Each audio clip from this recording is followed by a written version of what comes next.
Ini adalah cerita tentang perjalanan hidup dua sahabat, Andri dan Firman. Andri dan Firman baru saja lulus kuliah dan mereka langsung mendapatkan pekerjaan di sebuah perusahaan. Andri dan Firman sama-sama pekerja keras dan mereka menempati jabatan yang cukup penting serta mereka mendapat gaji yang cukup besar pula. Perbedaan Andri dan Firman adalah gaya hidup mereka. Andri adalah orang yang selalu mengikuti tren gaya hidup kekinian, sedangkan Firman adalah sosok berpenampilan sederhana dan selalu membeli sesuatu sesuai dengan kebutuhan dan fungsinya. Andri tinggal di sebuah apartemen sewaan dan baru saja membeli mobil baru. Sedangkan Firman masih bertahan dengan mobil bekas dan tinggal di rumah kos. Meskipun penghasilan Andri dan Firman hampir sama, tetapi pengeluaran Andri jauh lebih banyak daripada Firman.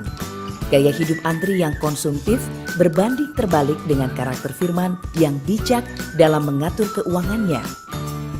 Pada usia 35 tahun, mereka berdua telah berkeluarga. Andri masih tetap tinggal di apartemen sewaannya, sedangkan Firman pindah ke rumah yang baru saja dibelinya.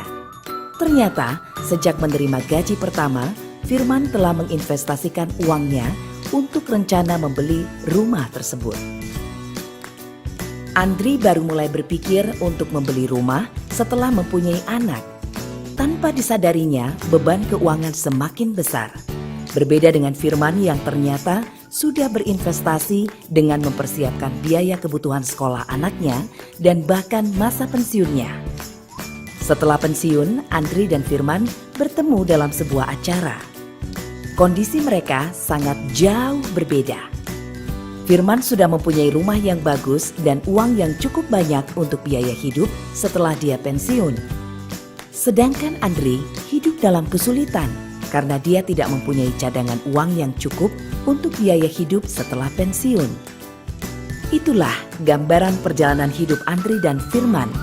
Andri tidak mempunyai perencanaan keuangan yang baik. Sedangkan Firman sejak awal telah menyadari pentingnya memiliki perencanaan keuangan yang benar yang akan membantu memudahkan berbagai urusan dalam kehidupannya. Mengapa kita perlu perencanaan keuangan yang benar? Usia produktif kita ada batasannya, sedangkan kita hidup punya banyak kebutuhan dan kewajiban, punya banyak cita-cita dan keinginan. Seperti kebutuhan sekolah anak, kewajiban membayar tagihan-tagihan, kebutuhan akan kesehatan, keinginan membeli rumah bagus, naik haji, liburan keluarga.